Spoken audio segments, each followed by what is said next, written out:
सारा प्रणाम। सहारणीय परिवार के मेरे प्यारे कर्तव्योगी साथियों और सहारा से जुड़े समस्त निवेश कर्तागण का एक बार फिर से यथार्थ पर हार्दिक अभिनंदन, स्वागत है। जैसा कि आपने वीडियो के टाइटल में देखा या पढ़ा, उसके हिसाब से आपको कुछ चीज़ें हमको बताना है, क्योंकि सोशल मीडिया पर बहुत ही ज़ोर शोर से इस बात को उठाया जा रहा है कि सहारा के ऑफिस से भुगतान होना चाहिए। और इन सारी चीज़ों को हमने भी 1, 2, 3 वीडियो में बोला है कि सहारा का भुगतान निवेशकों का वो सहारा के ऑफिस से ही संभव है और वहीं से होना चाहिए। लेकिन हमारे कुछ बुद्धिजीवी इस मामले को लेकर अपनी अलग राय रख रहे हैं कि सहारा का भुगतान कभी भी सहारा ऑफिस से नहीं हो सकता। मैं ऐसे बुद्धिजीवियों को ये ज़रूर बताना चाहूँगा कि सहारा का भुगतान सहारा के ऑफिस से होगा ज़रूर, लेकिन इसमें कुछ पॉइंट हैं, इसमें कुछ ऐसी चीज़ें हैं कि वो जब तक नहीं निपट पाती तब तक सहारा का भुगतान सहारा के ऑफिस से हमारे निवेशकों को नहीं मिल सकता। सबसे बड़ा पॉइंट ये है कि सुप्रीम कोर्ट के आदेश के तहत जब तक 10,000 करोड़ रुपए के समथिंग का जो भी बैलेंस है, 10,000 नहीं, 8,000 भी हो सकता है, 7,000 भी हो सकता है, 9,000 भी हो सकता है, सुप्रीम कोर्ट का आदेश जब तक पूरा नहीं होगा तब तक कोई हालात ऐसे नहीं बनेंगे कि सहारा का भुगतान सहारा के ऑफिस से हो। लेकिन जैसे ही माने सुप्रीम कोर्ट के आदेश पूरा होते हैं, उसके बाद में सहारा अपने पक्ष को माने सुप्रीम कोर्ट में रख सकता है। उसके बिहाफ पर सहारा को जो भी फंड की ज़रूरत है उसके हिसाब से वो उसको मैनेज कर सकता है। उसके बाद में जब फंड की व्यवस्था हो गई, कार्यालय पर मुख्यालय के द्वारा फंड का ट्रांसफ़र होगा, तब ही सहारा ऑफिस से भुगतान की संभावनाएं बनेंगी। दूसरा, 5,000 करोड़ रुपए का भुगतान जब तक पोर्टल पर है तब तक भी सहारा का भुगतान सहारा के ऑफिस से नहीं हो सकता। और इसके लिए आवश्यकता यह है कि पहले 10,000 रुपये था, अब मुझे ये लगता है कि 31 दिसंबर से पहले 50,000 हुआ है भुगतान, तो उससे पहले भी कुछ और एक्स्ट्रा बढ़ाया जा सकता है, क्योंकि 31 दिसंबर तक ही इस पोर्टल की मान्यता है। और जैसे ही सुप्रीम कोर्ट इसको आगे बढ़ाने की परमिशन देता है तब ही ये आगे बढ़ेगा, अन्यथा 31 दिसंबर तक ही इसका मान्यता है। उससे पहले अगर सुप्रीम कोर्ट में सहारा 10,000 करोड़ के समथिंग का या जो भी बैलेंस है उसको अगर पूरा कर देता है तो फिर बहुत सारी चीज़ें बदलेंगी कि पोर्टल पर केवल रजिस्ट्रेशन हो, बाकी का भुगतान सीआरसी की देखरेख में या सरकार की देखरेख में सहारा के कार्यालय से हो।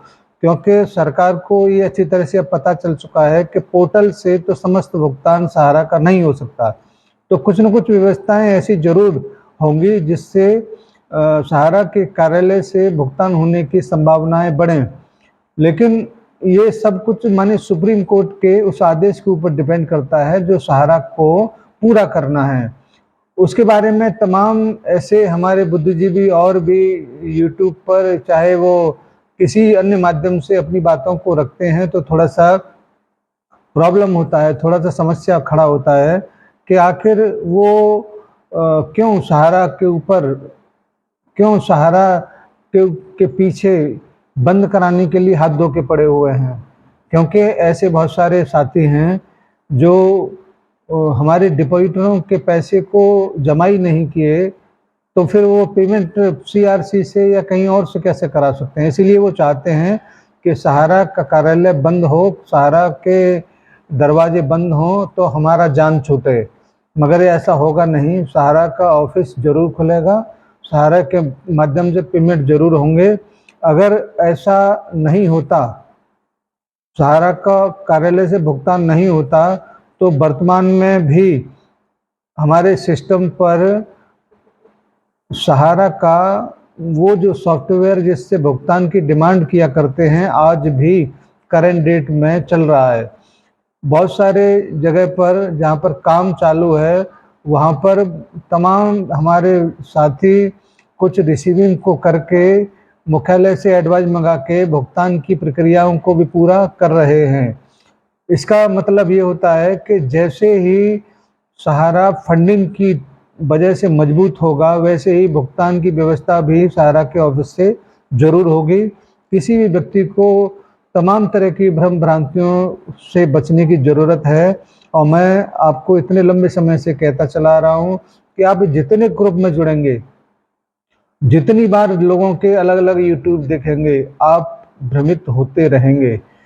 मैं किसी भी ग्रुप में नहीं हूँ, किसी भी यूट्यूब को नहीं देखता, लेकिन आपको मैं लगातार आगाह करता रहा हूँ कि आप जितने ज़्यादा ग्रुप में शामिल होंगे, तुरंत उस ग्रुप से बाहर होइए और ऐसे ग्रुप से जुड़िए जहाँ पर आपको ठीक सूचनाएं मिलता हो।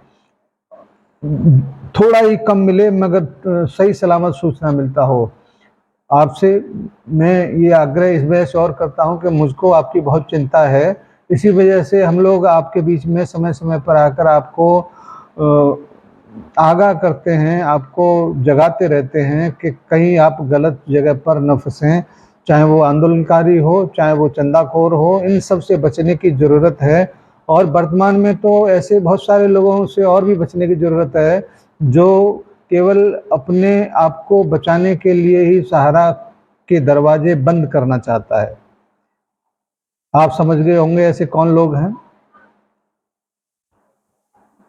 अतः मुझे ये ज़रूर कहना है कि आप बिल्कुल घबराए ना, क्योंकि सुप्रीम कोर्ट बहुत ही नरम रुख से अब सहारा के फेवर में बात कर रहा है और उसका सबसे पहला लक्ष्य या सहारा का सबसे पहला लक्ष्य बैलेंस डिपॉजिट करना, जो कि होगा ही। इसके बारे में भी मैंने कई बार आप लोगों से कहा है कि वर्सोवा के बारे में कई महीने पहले आपको सूचनाएं मिला होगा, उसके कुछ न कुछ उसमें ज़रूर समझौता हुआ है। इसी वजह से इसके ऊपर ही ज़्यादा जोर दिया गया था सुप्रीम कोर्ट की सुनवाई में। तो इसका जैसे ही कार्रवाई आगे होती आती है, हम लोग उसके अपडेट को लेकर ज़रूर आएंगे। और ये बात आप नोट करके रख लीजिए कि सहारा विजेता के तौर पर उभर के आएगा। एक एक व्यक्ति का भुगतान नए ब्याज के साथ जरूर होगा, विलंबित ब्याज के साथ होगा, इसको कोई डिनाई नहीं कर सकता है। धन्यवाद आज की इस बैठक के लिए। मैं वैसे आज इतनी जल्दी आपके बीच में आने वाला नहीं था, लेकिन कुछ सूचनाएं मुझे ऐसा मिला, इसकी वजह से मुझे आना पड़ा। अब मैं 3-4-5 दिन तक थोड़ा सा बिजी रहूँगा, इसकी वजह से इस महीने में ये मेरा अंतिम वीडियो होगा। धन्यवाद आप सबको, सादर सारा प्रणाम, आपका दिन मंगलमय हो और मेरे सभी निवेशकर्ता भाइयों से सादर प्रणाम।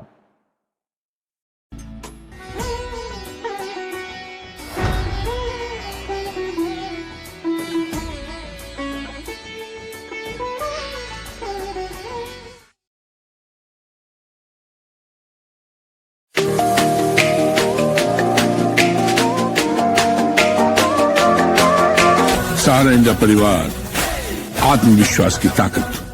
सहारा प्रणाम।